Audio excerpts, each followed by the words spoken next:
We're here in Zona del Silencio. Agent Ryan, locked and loaded. Locked and loaded. Oh, well. Agent Mora's here. Loaded? Not locked. Just a little loaded. Yes, back again with an all-new case.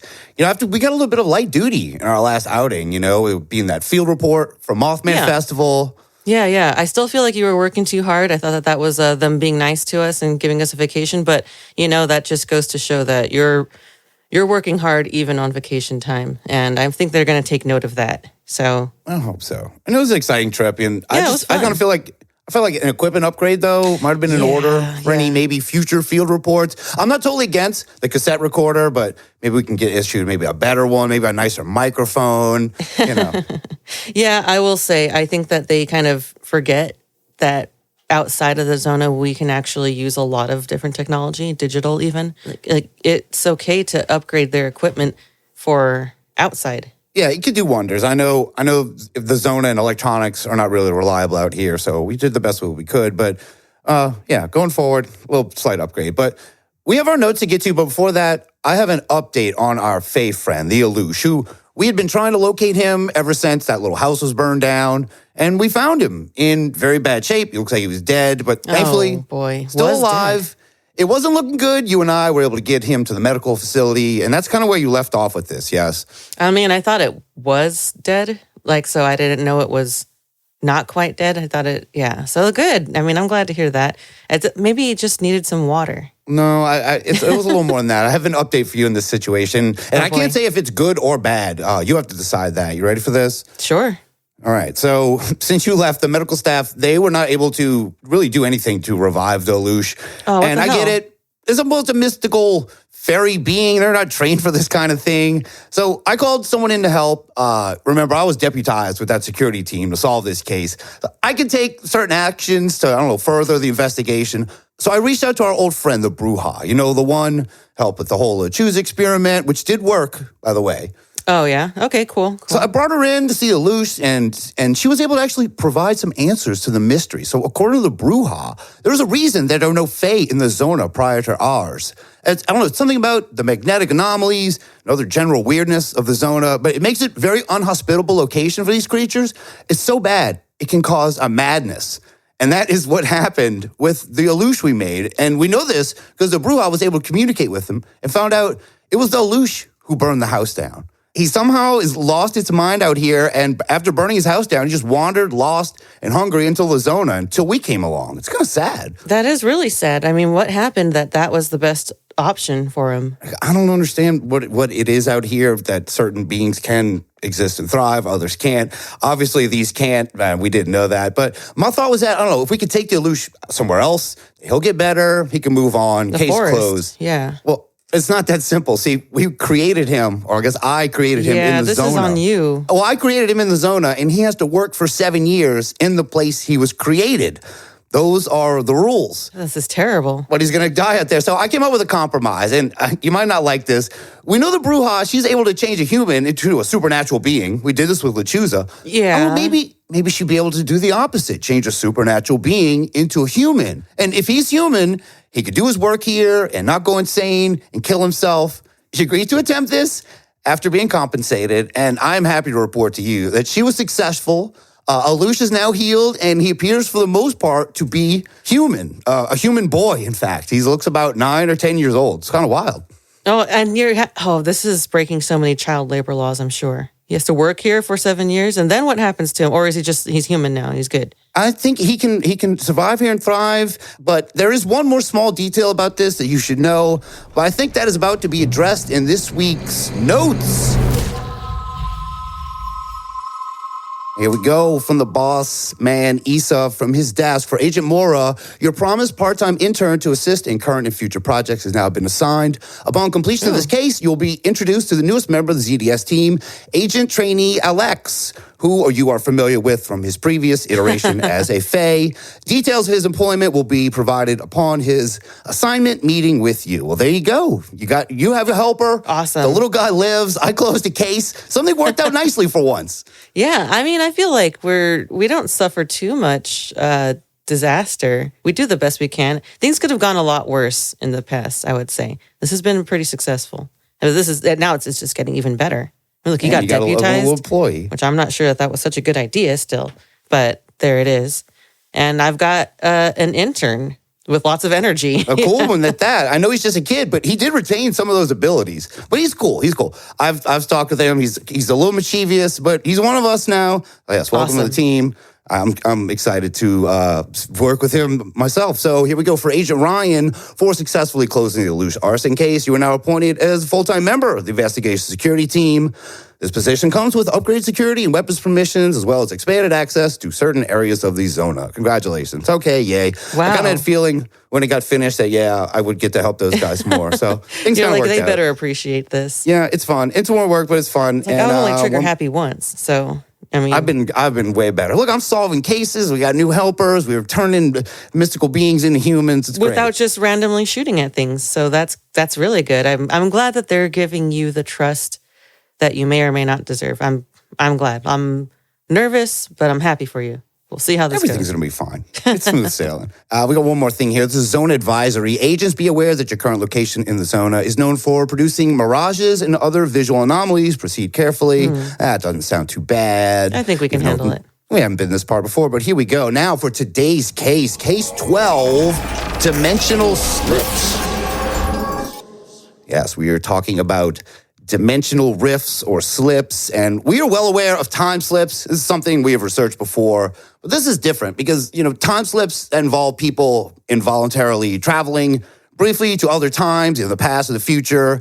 Dimensional slips is where people somehow travel to an entirely different dimension briefly, but also sometimes permanently. Yeah. Yeah, for a second I was a little confused about the difference between them because the time travel thing you can kind of see as a different dimension because I don't know, different timeline. It seems like most people most people don't report it being a completely different world. They feel like they're with time slips. It seems like they're staying in the same world, in the same timeline at least. Where or at least with that somewhere outside of their own timeline, outside of their own life. That happened well before they were born or something like that. So there is a difference. And we're going to start off with a dimension slip from the past, where we usually start with this. And we're going to start with a case known as the Green Children of Woolpit. Now, sometime in the 12th century, this is going way back, it's harvest time in the village of Woolpit in Suffolk, England, where two children, a brother and a sister, are found by villagers next to one of the village's wolf pits. Maura, are you aware of what a wolf pit is? A wolf pit? No, I figured wool pit makes sense, but wolf pit is actually means wolf pit because that's what this town had. Just stupid with Weird. them. It's where they throw all their wolves, I assume. No, they try to get them. This is a deep hole in the ground. It has these steep stone walls to catch animals. It's a lot like the one we found you in, Royo. You remember that? Oh, don't bring that up. That's traumatic for them. Yeah, I'm sorry about that. But so the villagers were shocked when they found these kids because these kids had green skin. And they also spoke in a language that no villager had ever heard before, and they were dressed in unfamiliar clothing. Inexplicable green children, Maura. Well, I guess that this is the 12th century. There was a lot that was undiscovered at this point, including other cultures and people and languages. So the whole unknown language part isn't quite so mysterious. And, they're dressed weird, they talk funny, they look funny, they think, the skin color thing. Imagine if that, maybe the world would be so different if all of us did have literally every color of the rainbow skin like that, It was still possible at the time, but I guess they were not believing it. It'd be super weird now, It would be now. You'd think by this point we would have discovered the green people if they were actually out there. Yeah. So the village doesn't know what to do. They've got these green-skinned strangers. So they took the children to live at the home of a man named Richard DeCane. I guess is some kind of trusted member of the community. I'm sure that they would just hand two young kids. Yeah, not just the worst person in the village. Here you go. This guy's been wanting kids forever. So for the first several days, the children, they refused to eat anything and they couldn't communicate. So I assumed they could not ask for what they really wanted. And this continued until the children found some raw broad beans or fava beans, which they loved evidently because that's all they ate, thus keeping their green bodies alive. And after a while, the green kids, they started kind of getting acclimated to the idea of regular food, being introduced to them, and they diversified their diet. And to everyone's surprise, their green skin just faded over time, And they were no longer the only green kids. Well, I'm good. This kind of makes sense as far as the skin pigmentation thing. My mom said she knew a girl in school who she loved drinking orange juice so much that her skin turned like not orange but yellow. Yeah, like she kind of looked jaundiced, but it wasn't jaundice. It was just too much of that citrus color. Yeah. It'll happen. Or those guys who take a bunch of colloidal silver and their skin turns like this kind of bluish color. Ooh, I haven't seen that. Oh, yeah. Yeah, they're usually up in years because something about colloidal silver is supposed to help with some kind of aging thing. I don't know.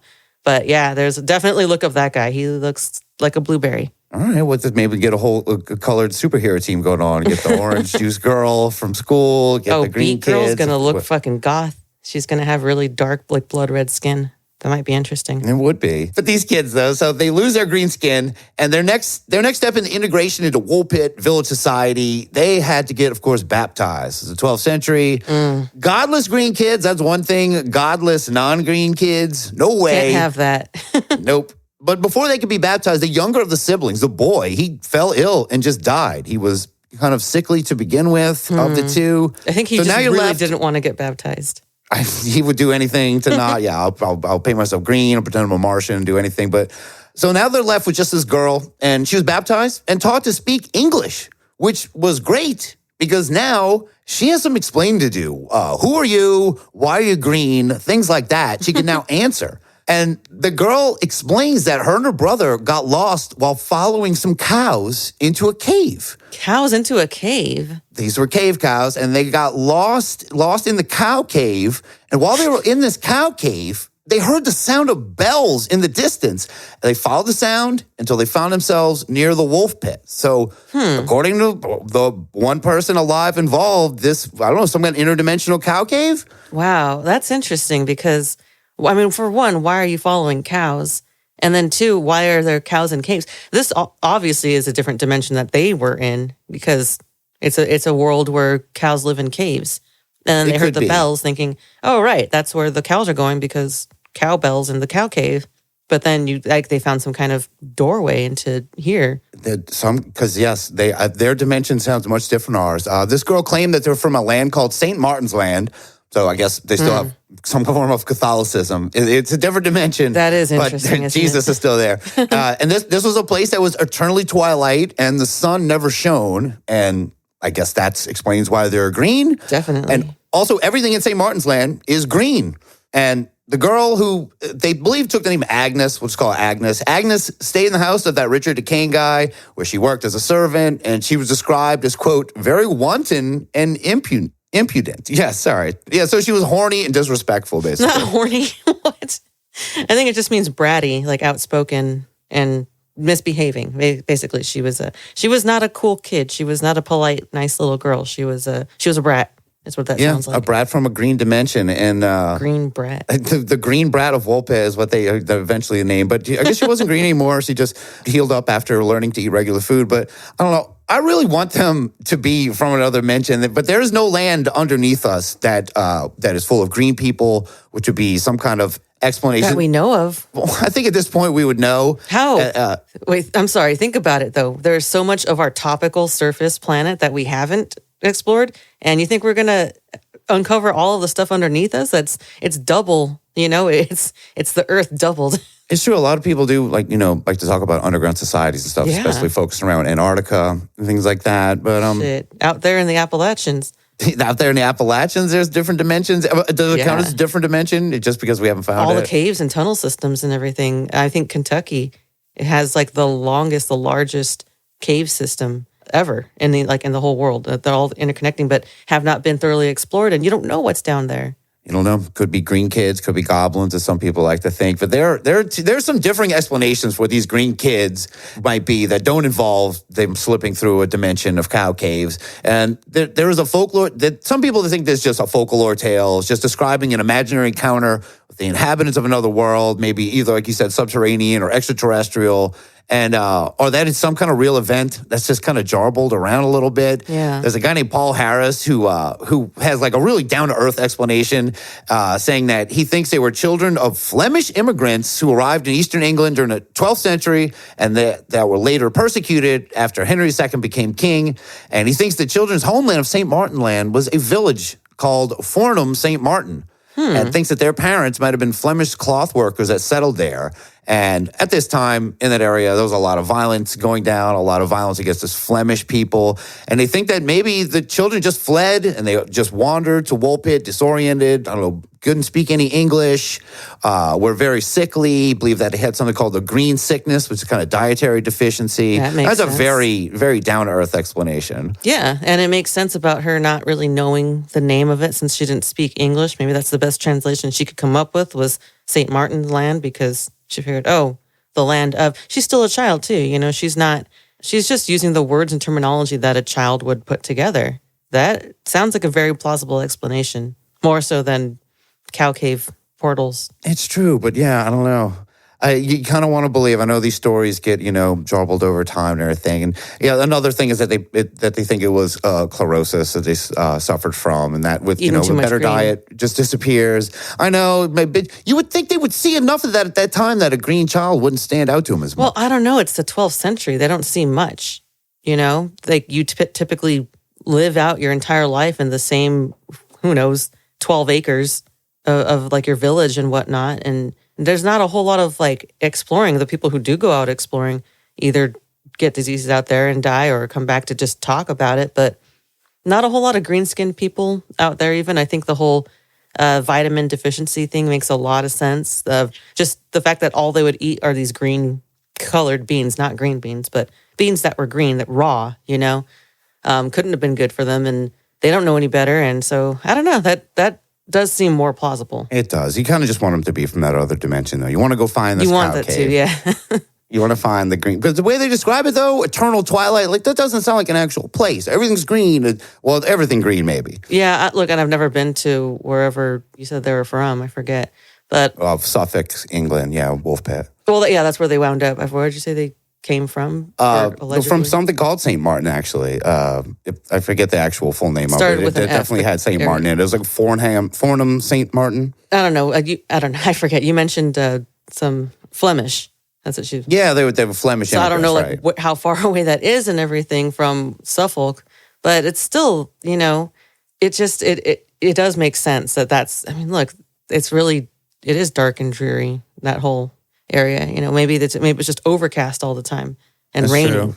Because there are parts of the world where you get midnight for, the whole summer or some shit in Alaska. Yeah.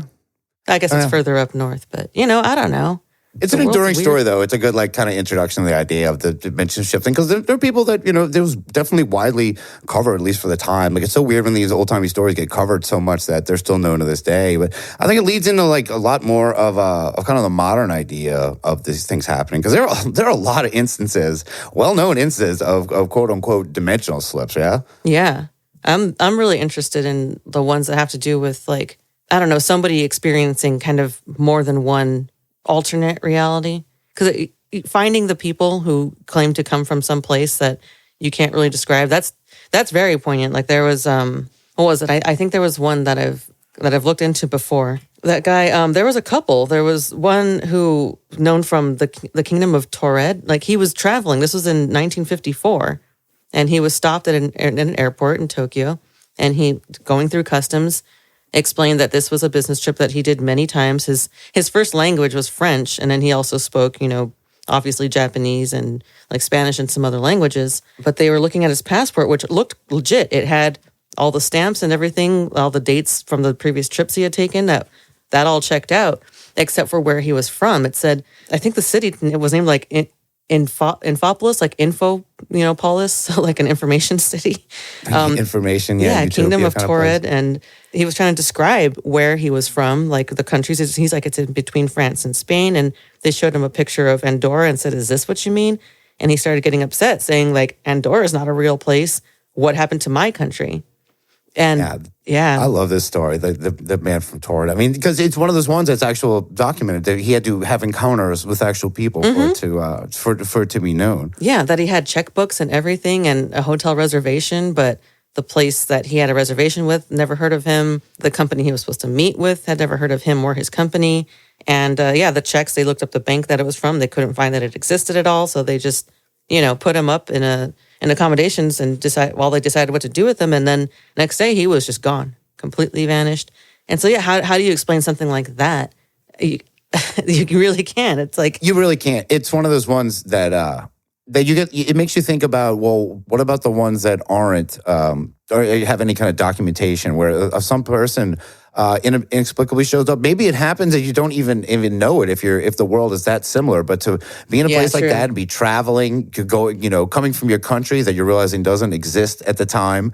I love the man from Torrid story. It definitely seems one of the more credible ones, and I love that it seems like he seemingly just returns. He goes back. He flips. Hopefully, you think in his world people know about him. That's what I'm hoping. Like, there's no way of knowing, but I'd like to think so. I'd like to think that he came back and then has stories like, because I have a huge collection of stories. I really wanted to get into more recent, like, people's encounters with this kind of thing happening where they're like, guys, I think I just experienced like some kind of alternate reality, but they're back now, or they're in this kind of one permanently, but it's so similar.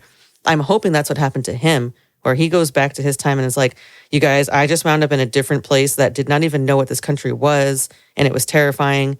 Like, it's so confounding on both sides of it. And people are like, well, how brief, when it happened? Well, you were still at the hotel, you made the trip and everything. Yeah, it's got to be very, very confounding. I get chills talking about this kind of stuff. Like, I don't know. I found so many compelling stories that were very, very recent too. I mean, ones where either, they ran into like a village that was never there before, and then obviously it's gone when they go back.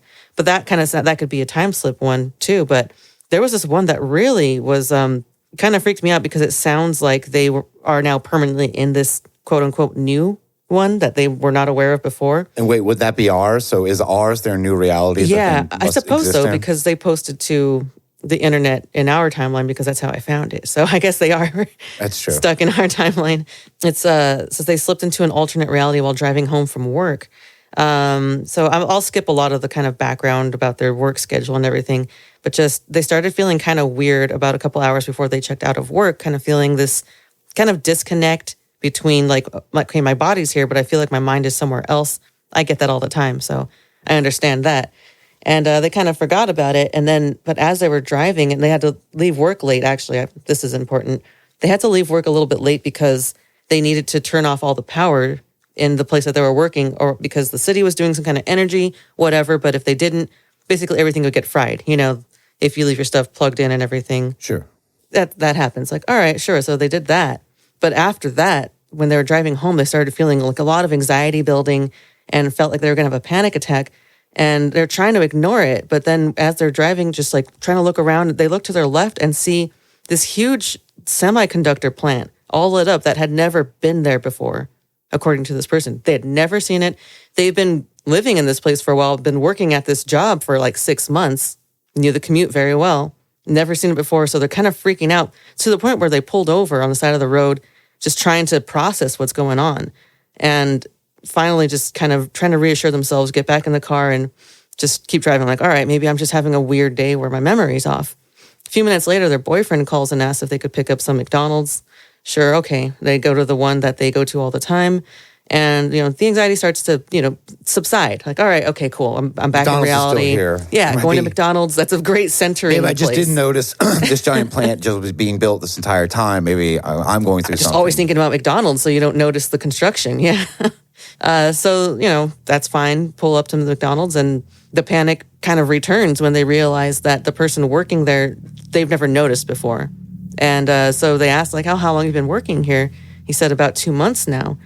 And that is kind of negligible, I think, as far as a detail, because, maybe they just had a shift that maybe it just lined up that they never saw them and everything, but they were the only person working. I really thought you were going to say it was a Burger King. I was so ready for that. But that would so be as far, great. well, I mean, Now the story's getting a little sad that the fact that you know your McDonald's employees that well, they're like, whoa, where'd you come from? I was the same way with adult taco by my work. I know everyone at this McDonald's, but when you live, maybe it's a small working community like this, maybe I have only a couple of fast food options, and that's what you do. Get the breakfast at least, yeah. Oh, if it's one of those, yeah, they tend to make breakfast available more locations. That would cheer you up.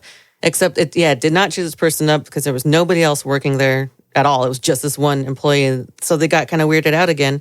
It got worse because when they got home and tried to describe, to the boyfriend what's going on, he's like, yeah, that's always been there. How have you not seen it before? So then you get that kind of mind fuck where it's like, no, this can't, like Twilight Zone. This can't be. She said it gets even worse because since then they noticed more little tiny details that are just slightly different, like their dog not knowing the tricks that she's known since she was a puppy, or the boyfriend pronouncing words differently than before and stuff like that. But it's like, what weirds me out the most, what makes me the most kind of like upset about these stories is if you did switch to a slightly different timeline, what happened to the old you back there? Like, what did you move off of that timeline because you died? And then thinking about this possible other timeline where people are like mourning this person over some tragic accident or they disappear off the face of the planet, That makes me sad. Maybe death is something that makes you jump over into your other one. And this brings in, so many different, aspects of the paranormal. And think about the Mandela effect a little bit in relation to something like this. So, of course, the Mandela effect is, things that people say are misremembered, but things that existed in your timeline that are now gone. The famous one being the fact that many people thought Nelson Mandela died in prison when he did not. He got out later. But the big one is some things like Berenstain Bears, Berenstain Bears, things like that. Ed McMahon handing out giant checks. A lot of people remember that. And the biggest of all to me being the cornucopia of Fruit of the Loom's logo, which was never there. And I definitely know that. I was going to mention, when you're talking about this, like, I hope I don't see a big building I don't know or strangers at McDonald's because I want to actually, I don't want to shift off the timeline. But when I think about that, the things that you learn from, following Mandela effect about like the Fruit of the Loom cornucopia, like I believe that was real. I called a cornucopia a loom when I was a kid because I didn't know. Because of that. I thought the fruit was in the loom. That's interesting. I know I'm from the timeline of the cornucopia. Yeah. Oh, definitely. It's like I mentioned before. I remember, even somewhat recently, like within the past 10 years, within maybe the past 5 years, working at a job where I was selecting colors for a T-shirt, and it was Fruit of the Loom. It's a screen printing place, so I had to like select all of the proper colors that are going to match the best to that. And I swear to shit, there was a cornucopia, but I guess I don't know. Evidently never was. Or no, there was. It's just something did shift. Or maybe you died, as we're learning now. We don't know. It's a scary thought that this is happening, to people. Some people are just doing it temporarily, and it's a kind of a big event, like the man from Torrid, where he's traveling and he realizes he's in a place where his own country doesn't exist. Yeah. But we're just getting, it seems like more and more are getting shifted where just tiny details are a little different and they remember them. It kind of bleeds into that. Yeah. Yeah. I guess those ones are unnerving. They're off-putting when you find like just little differences. Like if that person had only just noticed like, my dog doesn't know the same tricks that it used to. My boyfriend's saying words funny.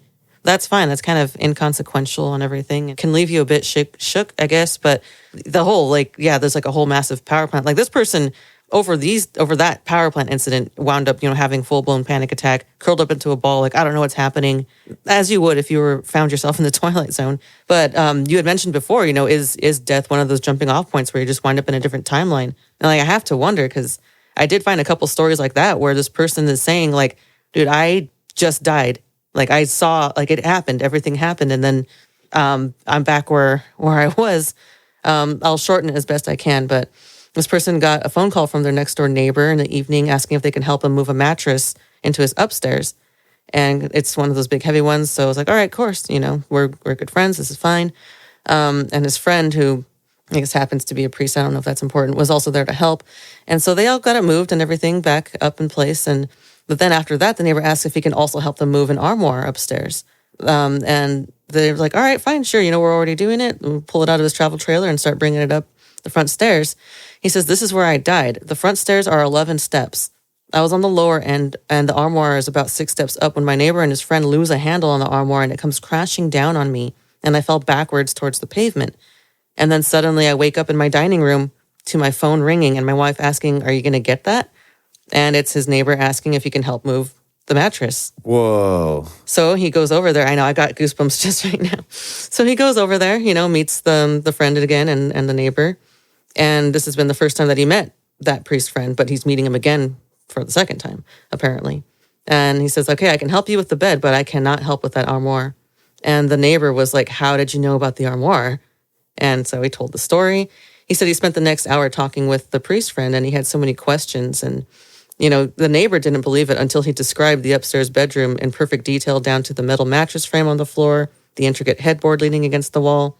And he had never been in that room before. So it's just, that is one of those fucking creepy things where it's like, how many times have I died? Or is someone, maybe looking out for this specific person. Like, this was not your time. You were not supposed to help with just the little armoire do-over. or the chifforobe or whatever else you had up there. Yeah, it's nuts, man. I guess that's the best. There's been plenty of other stories like that. These people going out to McDonald's at 2 a.m. and just remembering getting hit. And this is two people this time. They remember this car coming and hitting them in the intersection, coming at such a horrible speed, and they described the brutal impact. And they both knew that they died, but then they both end up like in the dining room of the friend's house before they leave, and they're like looking at each other like, "What the hell just happened?" Like they both experienced it, and they both just like, "We are not going to get McDonald's tonight. We are staying in." I thought you were going to say the McDonald's dining room also. I was like, I think McDonald's might be behind this if it's saving people from death. This is the second time when McDonald's has been involved. It is. So if there's a connection we've made here. We have to research that a little bit more. Yeah. But it reminds me of that time slip story, though, where there was two people both kind of time slip back into the past when they were walking in. It was when we talked about that. They walked into that mall and everything suddenly changed into, old time setting and everything. And they looked at each other and they knew, like, "Whoa, you're from my time. What are you doing here?" And then they slipped out and they both remembered because they did it simultaneously. But this being a little different, a couple, and, actually dying, and this being part of dimensional shifting, things like that. Yeah, where it's like, this is not, I guess that might be a time slip because it's their own timeline, but I don't know, like that just seems, they're so similar, time slips and these dimension slips have such the same nature where it's just like snap in, snap out, or you're driving and suddenly you're just in a different spot, that this does, I think is offering a lot of evidence to the idea of these parallel Matrix. Universes. And I could get really into the whole types of parallel universes that all these physicists are theorizing exist. I'll just say that the one that makes the most sense is the membrane theory, because it kind of ties in a lot to the supernatural incidents that people experience with ghosts, and whether they're these residual hauntings that are constantly on loop or just veil thins. What is that veil? This membrane theory that, even Michio Kaku does acknowledge and talks about quite a bit, where it's just these layers of energy above one another. And we don't know which one came first, obviously, but that they're constantly kind of moving and pulsing. And so there's times where they will overlap for a second and then come apart. It's just at different parts. I guess time and location are just all the same thing when it comes to that. But it's breaking my brain, Agent Ryan. It is breaking my brain. Yeah, mine as well. I'm sorry if I started not politely there real quick, but no, I was having a hard time myself. I do actually start to feel weird the more I talk about this, when I think about these layers of energy on top of each other, that maybe all things are existing over me at once, or maybe nothing is at all.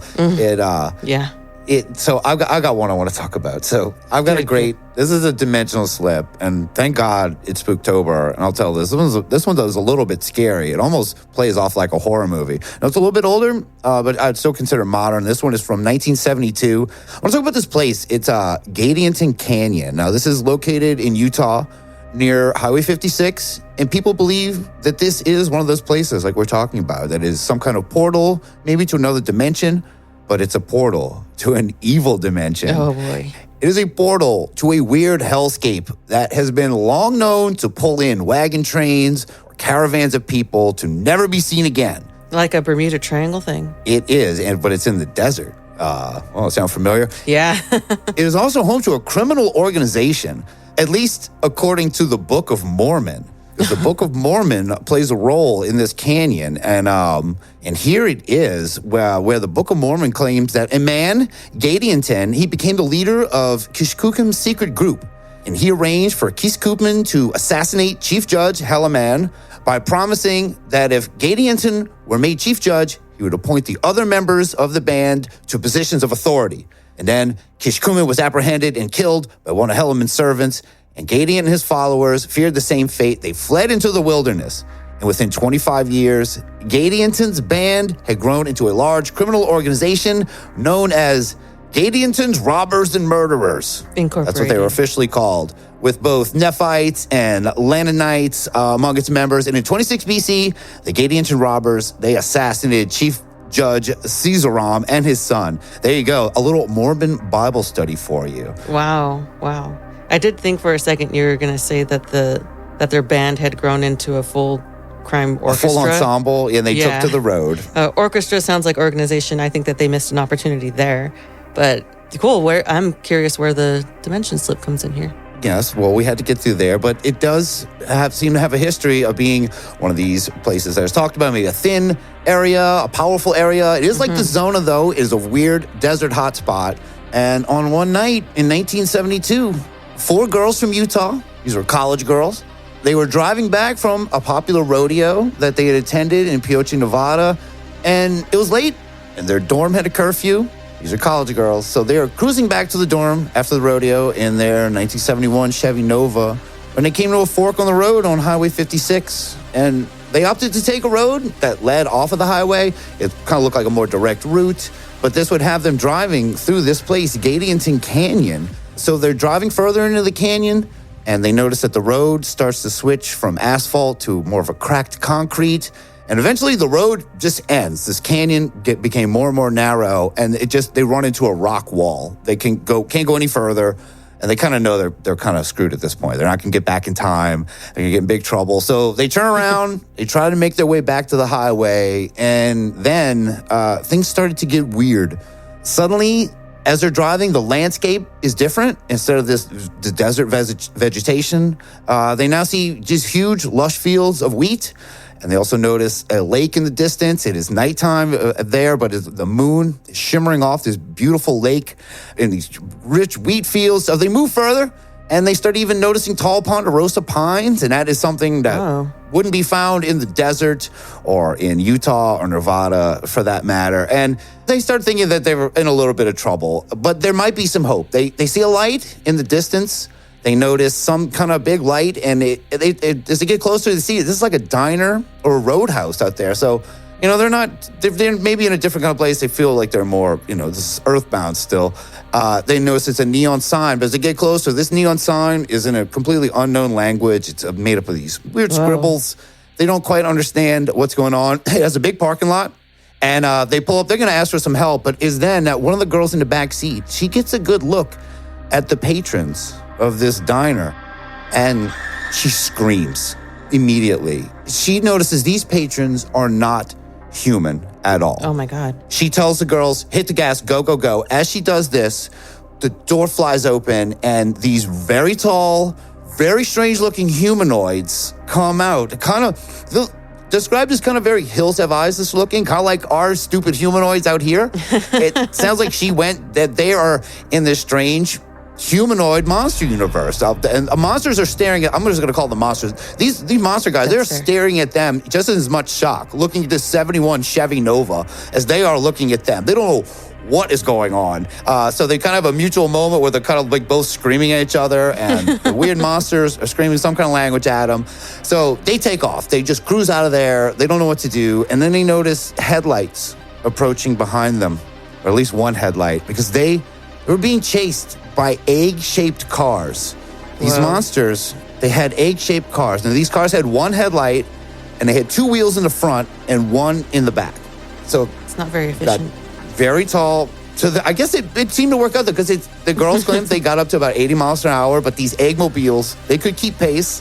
The monsters were chasing them down. And then next thing you know, as they speed off, they are back in the canyon. And the road and the fields and the egg car monsters, they're gone. And they're driving in the rough of the desert. And they're just driving not on road at all. They end up blowing all 4 tires. The engine dies. Oh, my God. And they sleep it out in the car.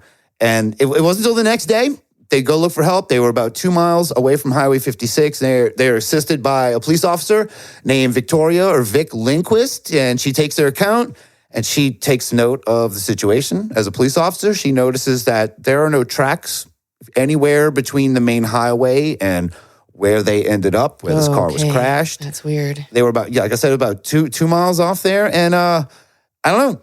You wonder how many people maybe don't make it back, that maybe those egg car monsters just do chase them down. But these girls were able to make it free. What do you think of that one? Oh, it makes me wonder how many times this has happened to people who just are inexplicably, either disappeared or, where their car ends up found somewhere where it's a mystery and people don't know what happened to them. And potentially that, you'd think if it was just one person that it could be some kind of, psychosis where they're hallucinating it. But when it's a group of people that is all hallucinated the exact same thing, and then the lack of the tire tracks, that's definitely, you can't explain that with any kind of science, like at all. And let's talk about this universe they end up in. So it's already kind of like a biblically, well, at least Mormon Bible-y known place, this canyon. And there was a history of, settlers, crossing the country, coming across this place. Caravans, carriages all have gone missing in this canyon before, never to be seen. And I want to talk about this crazy universe where they seemingly have neon signs and roadhouses, but it's the scariest place you could ever be. Monsters driving egg cars. Yeah, I suppose it's one of those things where there's just this immediate misunderstanding of one another, where the confusion leads to fear, which leads to aggression. We don't know if these people were actually perfectly fine and could have been fine if they could just understand one another and not be scared. But what would you do in that position? If you see I guess it's what happens a lot of times in people's stories about UFO encounters, where they see some Martian or shit or something, and instead of walking up all friendly like, they just start firing at it. Yeah, and it could be a mutual fear going on between these. Even though you kind of think a lot of times the aliens are a little more confident in those kind of situations. Yeah, they showed up here like on purpose. We talked about so many people encountering aliens and cryptids. Yeah, no one ever reacts in any kind of rational way. But we've discussed that we probably wouldn't react that way either, because we have both been tricked into being super scared over things that we thought were that. So you kind of understand it as far as that goes. Imagine how many aliens have accidentally wound up here through dimension slips of their own, where they didn't mean to come here. And so they're just as confused and scared. And obviously the ones where there's abductions, that's not the case. Because why are you going to abduct somebody at a place where you wound up dimension slipped into? And maybe they know where to go to do it. Maybe they end up at places where people like Dorothy Izot or Christo is, and they just happen to be able to document things a little better up in the sky because it's a known spot. Yeah, they could be just as lost and just know that this is a place that does exist. I don't know, and so many questions that I desperately wish to know the answers to, that I'm not sure that we'll be able to find the answers to through just our research. It almost makes me want to experience it for myself, but I'm also very, very scared of the idea. This is a scary one to want to get into. You don't want to, and one of the weird, so this happened in 1972. I think in 2011 there was actually like a concept electric car that looked very much like what was described in this, as an egg-shaped vehicle with one headlight, 2 wheels in the front and one in the back. So I think it's not terribly hard to imagine to come up with a design like that. As far as you look through all of the futuristic movements, starting with, I guess, the 50s and all the iterations that have come through there. And the egg-shaped mobile with like the 3 wheels and stuff, that doesn't seem too far off from some weird like a 50s Italian soap car. Cars. Yeah, soapbox. It does sound like something like Rael might have tried to make one of those in the early 70s. It was the 70s. Who knows? They might have just come around a weird Rael's little early racing American racing team in the desert. It all comes together. That would be amazing. I would watch that race. Those poor college girls, at least they got away. They didn't get they got get away trapped from in Rael. there. They got out of there. Yeah. Allegedly. We're still cool with you guys. We like you guys a lot. I got another modern one though. It's not as scary, I promise, as egg monsters.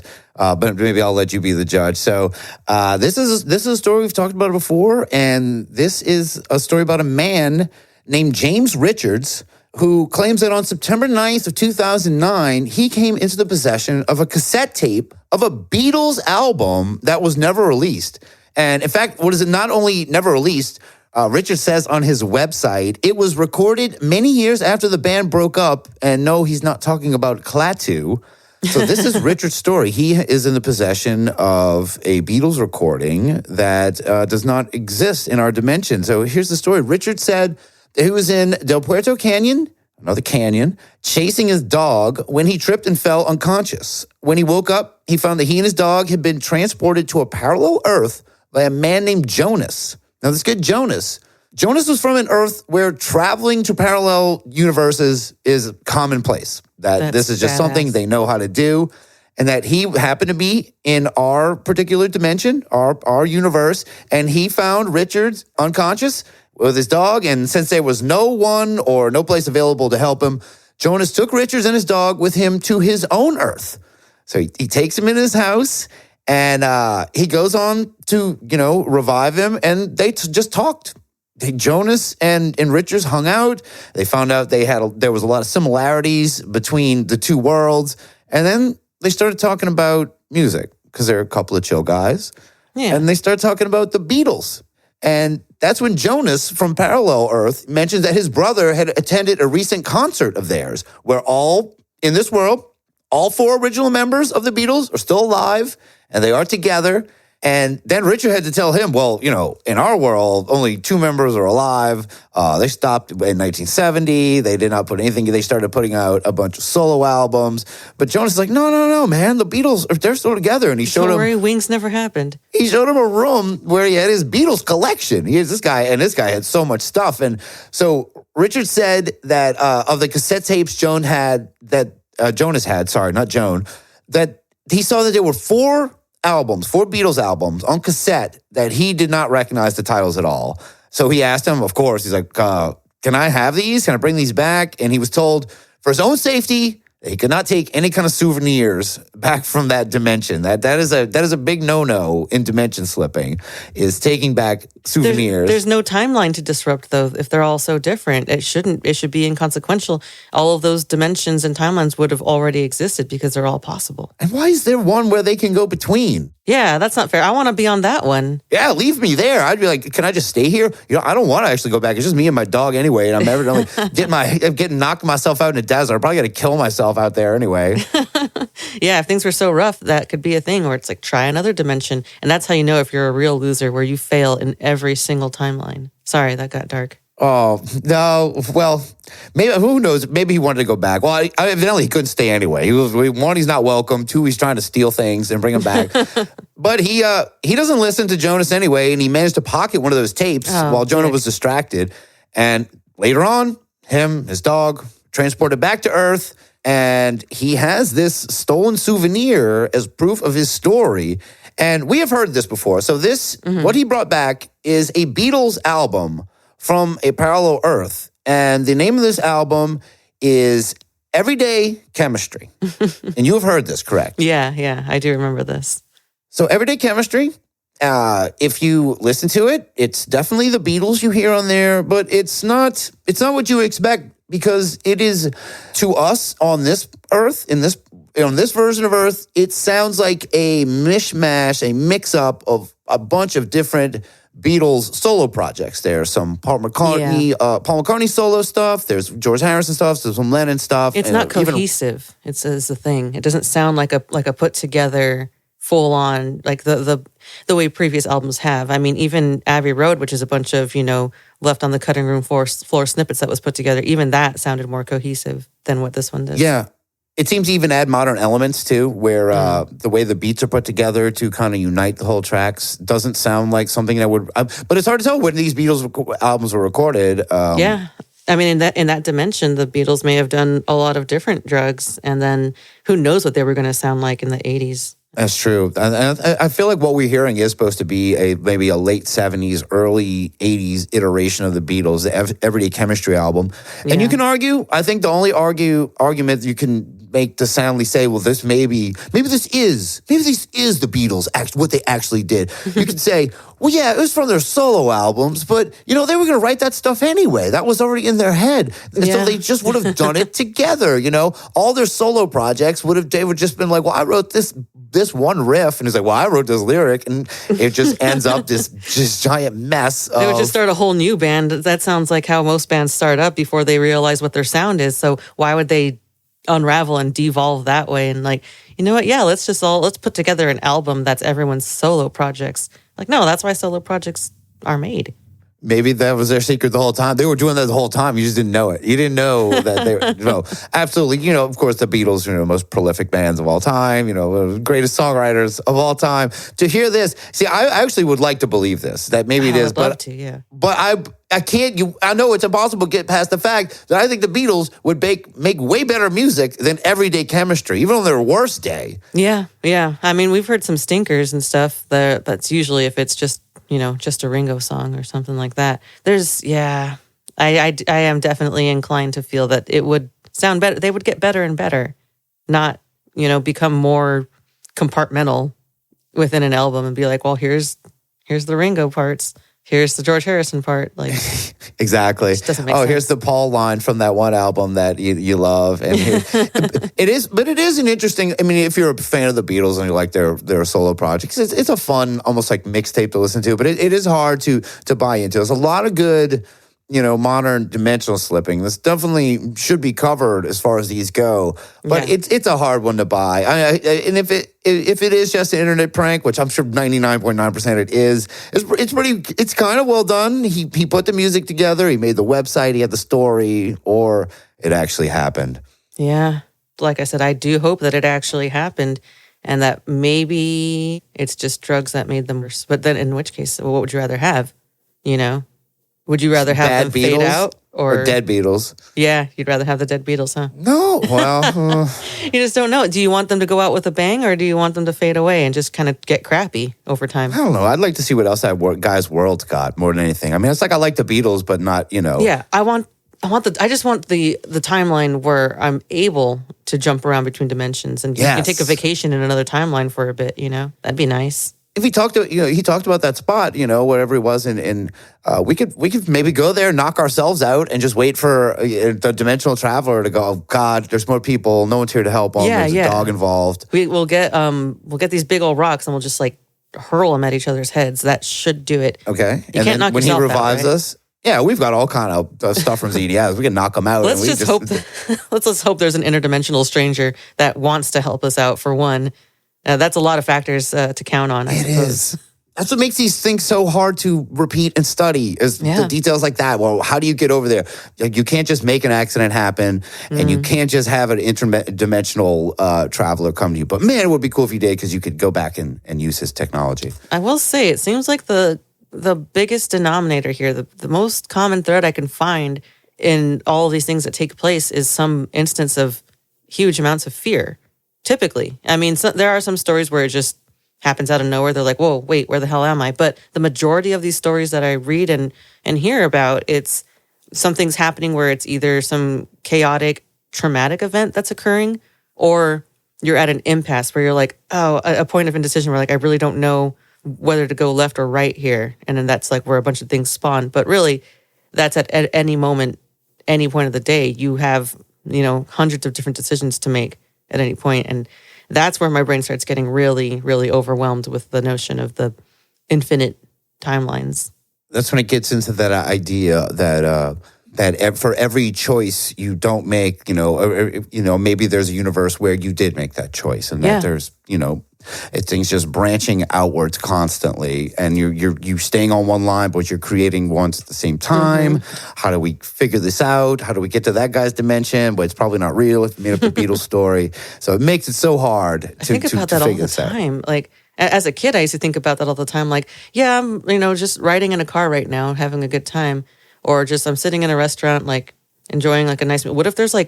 What if that's just in my head, and really what's actually happening is I'm a horrible person who's throwing tantrums, or like I'm some kind of maniacal, criminal on the run who's just a terrible person. I don't know why I would always think about these like alternate possibilities. Like, What if in my mind, in the real person's mind, it's just like la-di-da-di-da, everything's fine, but in reality, everyone hates me or something like. And now hearing about all this and really delving into all this, there probably are timelines where I'm just some kind of horrible criminal with nothing but bloodlust and a desire to run from the cops. I don't know. And it is weird to start thinking about your own timeline as you sit now and go, wow, I know my own life has definitely gotten stranger over the last few years where you go, maybe I know I've had instances recently where I've walked in and my wife said that I asked her, is this a dimension where William is our son? And my wife said, yes, William is our oldest son. I said, okay. I like that she just doesn't even ask, like, yep. And I don't remember this. That's why she brought it up to me, that I went to sleep afterward. So maybe there is a different dimension did slip in at one point, or maybe your own consciousness is what slips from these different dimensions, and maybe that's not supposed to happen. Maybe someone's experimenting with getting over here in another dimension. It's too much. It's hurting my brain. I think we should head back. Do you got any final thoughts on the subject? Because I think you summed it up pretty beautifully there. Yeah, no, I'm. It's making me dizzy. I definitely, the thought frightened me at one point. Like it definitely scared me a lot more as a kid, just the idea that, all of these things could potentially happen, or that what I'm experiencing may not be the true reality. And what if I'm just some subsect off of the quote unquote main reality? But all in all, I guess my final thought is that I just have to wonder how many times I've died. How many different timelines did I die? And then I just woke up instead here. Because there have been a lot of moments like that, where I'm driving and I'm falling asleep, nodding off, and I wake up just in time to miss the center divider or something like that. Just makes you wonder. We'll stay in this one for a little while, please. And yes, I believe this to be a real phenomenon. I think it ties into other unexplained occurrences. I think time slips, cryptids, alien activity, even rods. I think there could maybe be one explanation that covers all these things. If there is a location where one of these rifts or slips, whatever, could be identified, proven, studied, made public. For all we know, this knowledge could be hidden from the masses. People maybe do know how this occurs. And in that case, we either have to find one of these ourselves, one of these places, knock ourselves out and hope for someone to help us, or, expose those who already know. And both of these choices, they seem very hard, yes? Difficult to achieve, yeah. We got to find the person who knows the stuff. That one seems like the easier one, but then how are they going to give up that technology? How are we going to find out who has that technology? I definitely don't want to go and knock ourselves unconscious in the desert, because then we may not wake up. I don't either. You hear that? Yeah, it's coming from that cave. Girls, no, don't run towards that. That's why I wanted to get that extra long lead. Oh, geez. Okay, hold on. Okay, hold on. Here we go again. Do we have to follow them? Yes, I'm going. Great. I think I'm getting the signal too. Going after them. All right, until next time. They're so fast.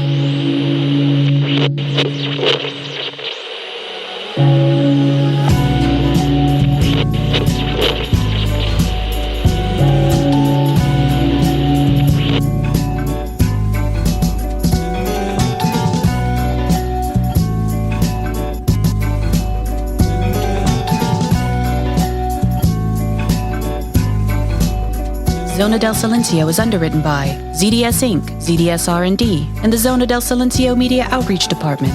If you have a case that requires research, we can be contacted through Zona del Silencio Podcast at gmail.com, at Zona del Podcast on Twitter, and Zona del Silencio on Instagram.